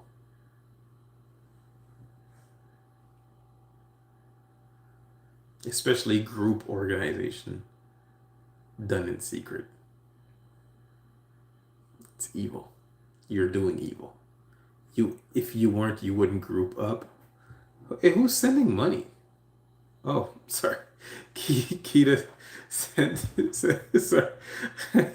She's scared. I was like, why is the number of dollars rising? Thank you very much, Uncle. Ouch. Thank you, sorry. Thank you, Kamisa as well.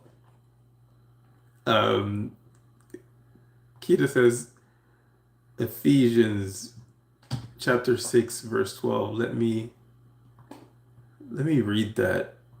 I'm sorry to those who are not religious.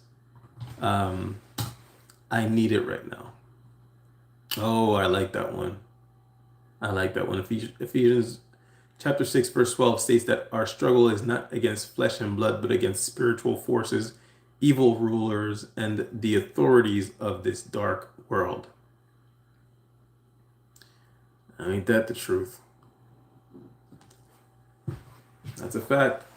That is a fact. Thank you very much for the super chat and for the gift, Kita and Kamisa. Very appreciated. Kamisa called me Unk. Why? What did I do? Is it the beard? Is it the gray hair? Unk. I feel like I'm not Unk anymore. I'm too old to be Unk. Unk is like what, 25? 25 to 28 maybe? I'm 40. I'm 40. Uh, uh, the spirit of Satan. Mm-hmm.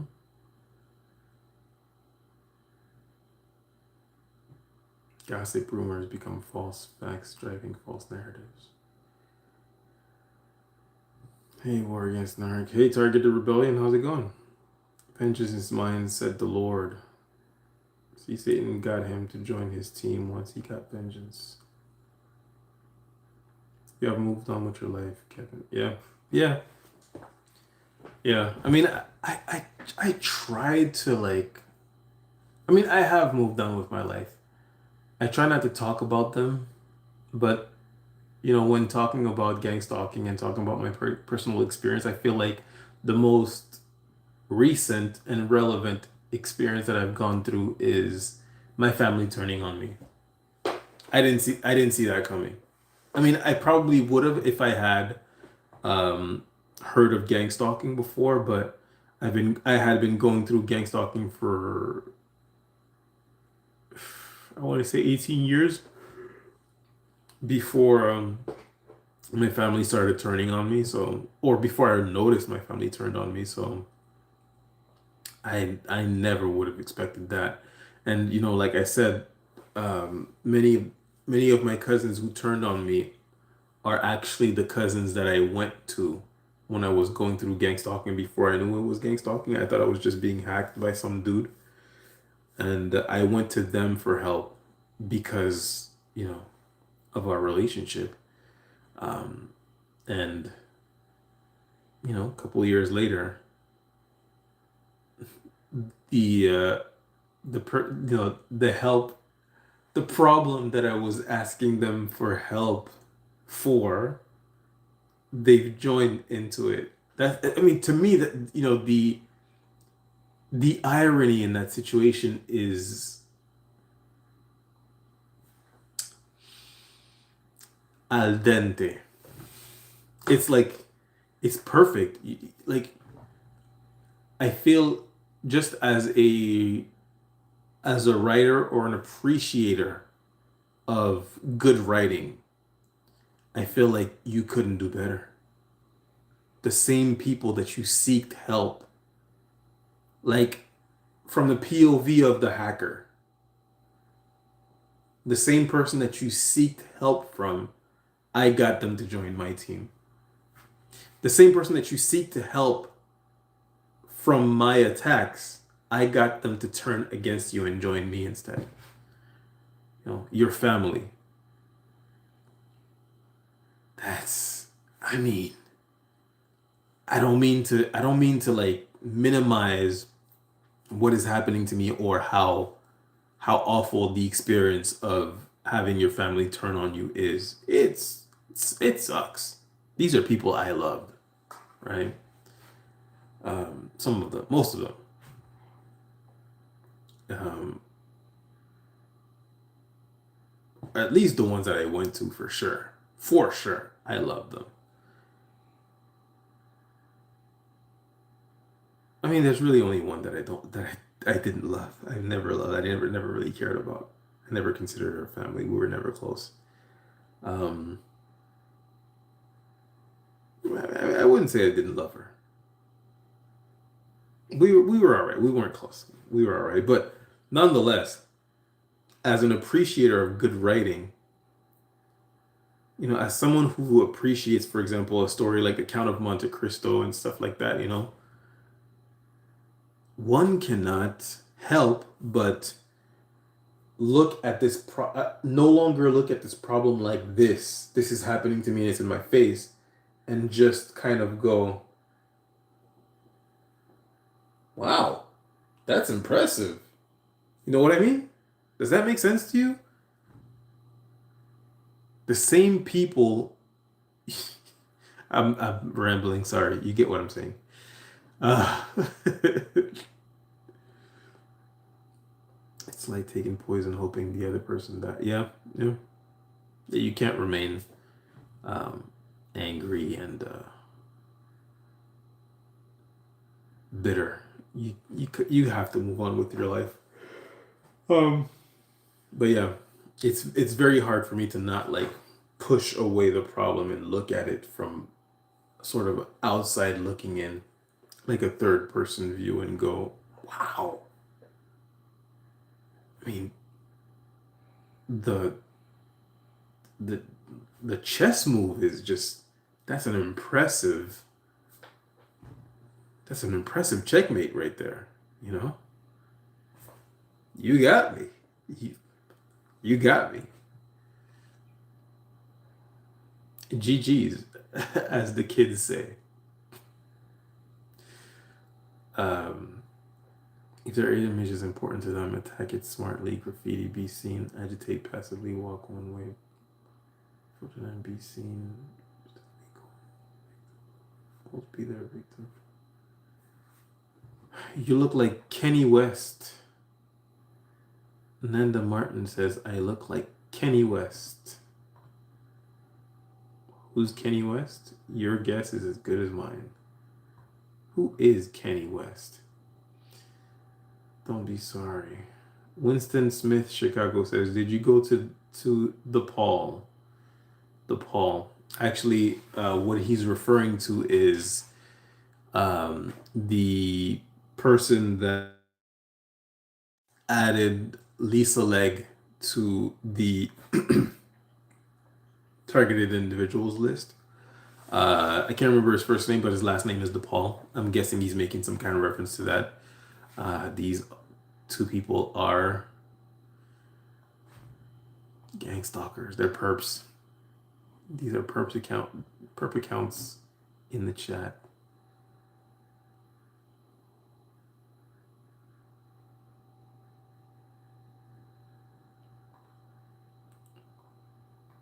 Oh, DePaul University. Oh, my bad. My bad. I misunderstood. You're probably right. You're probably right. Hold on, let me just remove someone that's making threats online. What? What are you doing?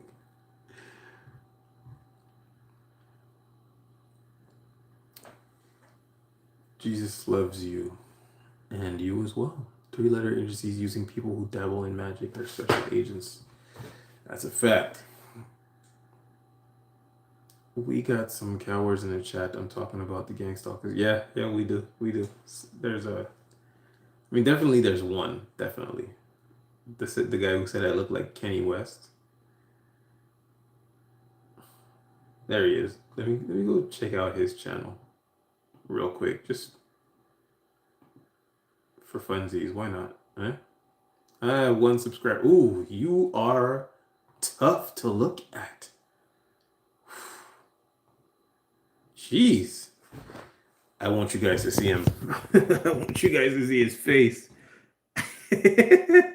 Oh boy. You, my friend, you're tough to look at. Very tough to look at. Here, I'll make you famous.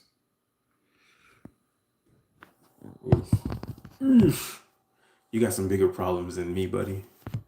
I look like Kenny West. You look like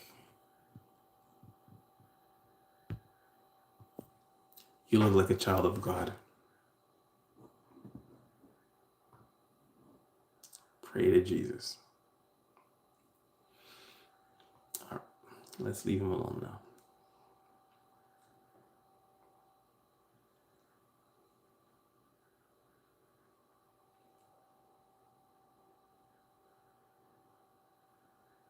Have you ever made contact with XTIs? Any idea how they got the targeting to stop?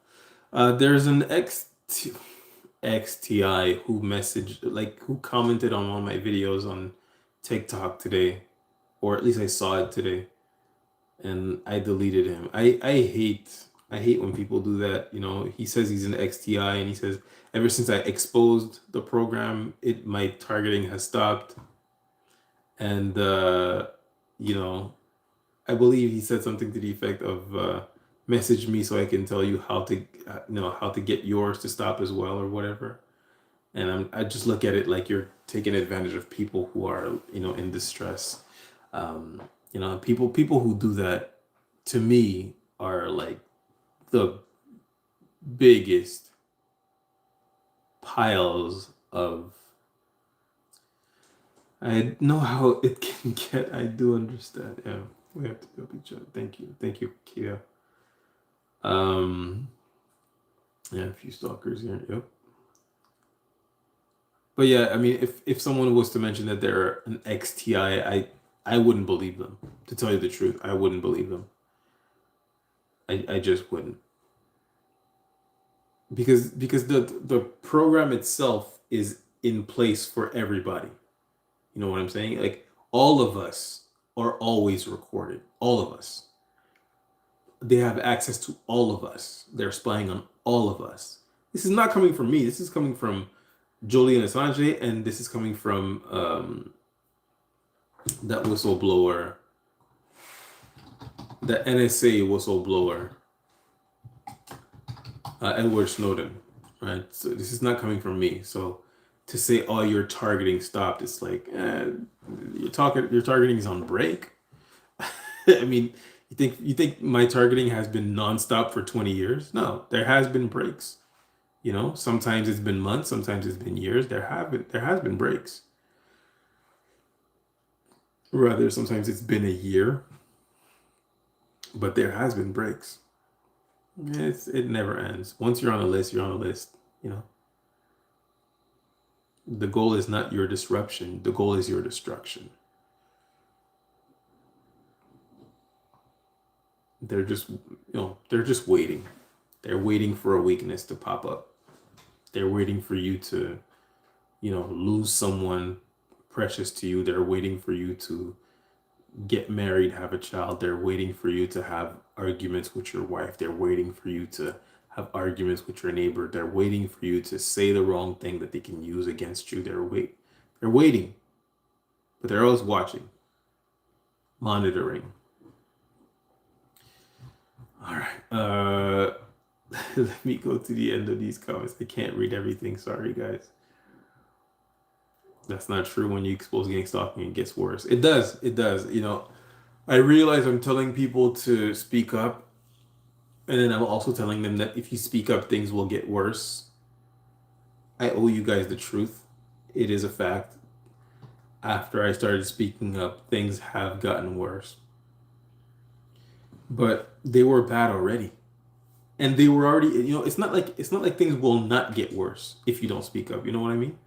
They still will get worse if you speak up. It's just it gets significantly, worse quicker when you speak up. But I feel like not speaking up will lead to being gang stalked anyways, and speaking up might one day lead to ending. Maybe, but not speaking up will never lead to it ending. Abusers rely on your silence. Don't give them that.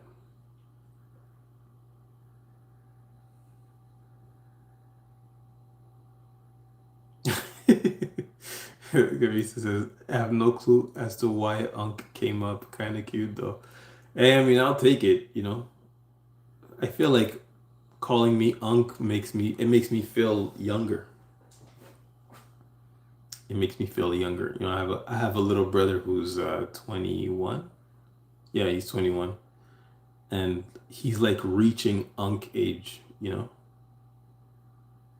I'm not Unk. I'm old enough to be a grandfather.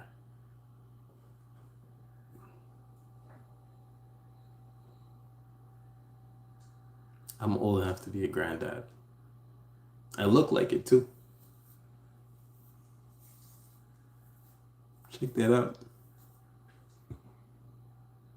God bless enabler and strengthen enabler. In Jesus' name, amen. I need prayer in my life right now. Pray for me. Praying for you, brother.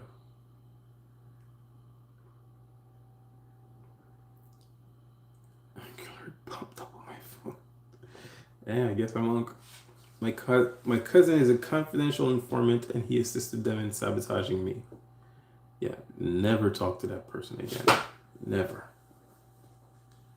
Never.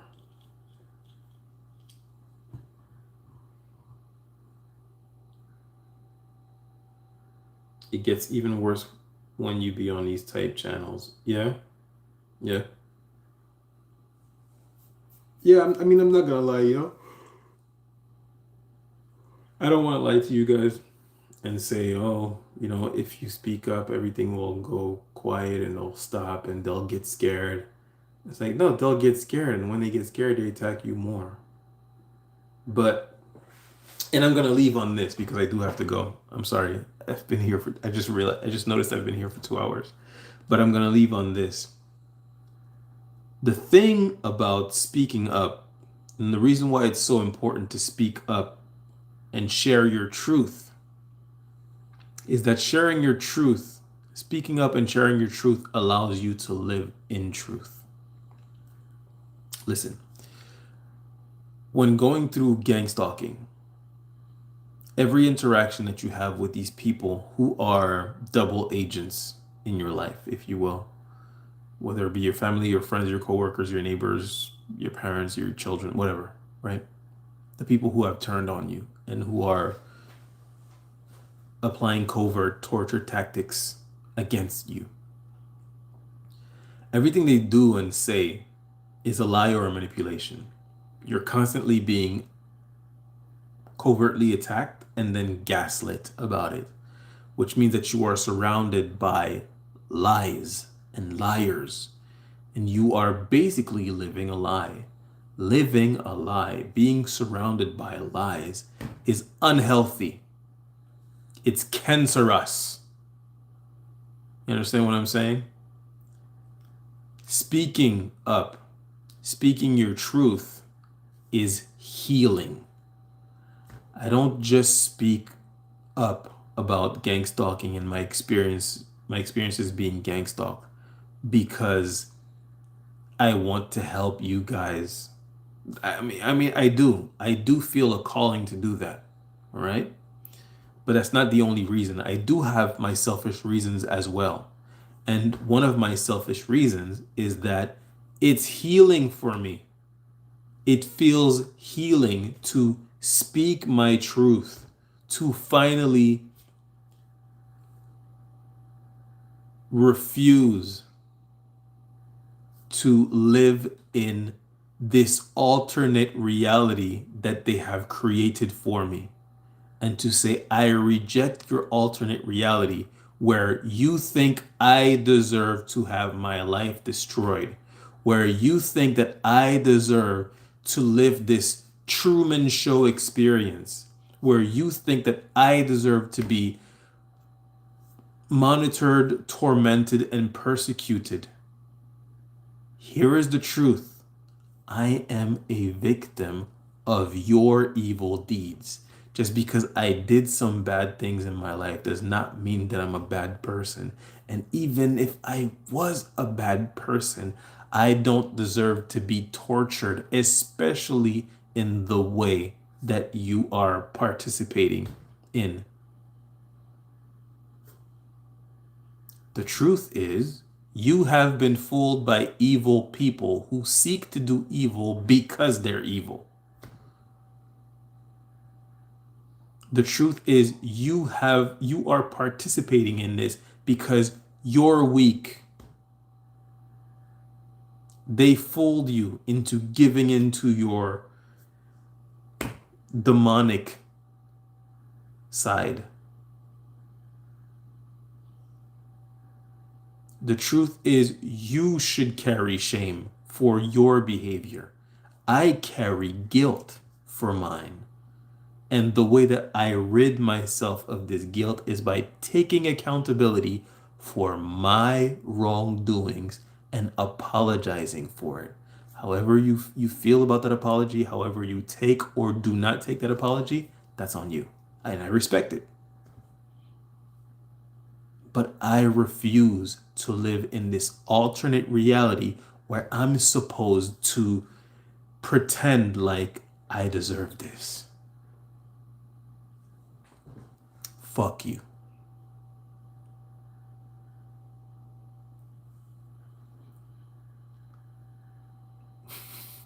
Sorry for cursing. Okay. Uh, so hopefully that helps you guys with God, I wish I didn't finish that way. Hopefully that message helps you guys understand uh the importance of speaking up and speaking truth. It's also about living truth. You've been living a lie. You've been forced into accepting to live in an alternate reality.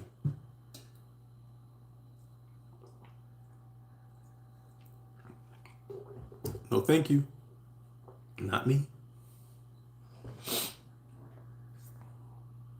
So, with that being said, guys, I do have to go.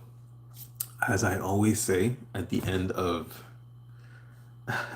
my lives, guys, you deserve grace. You deserve mercy. Love yourself first, always. God loves you. I love you. I hope you have a great week. God bless you.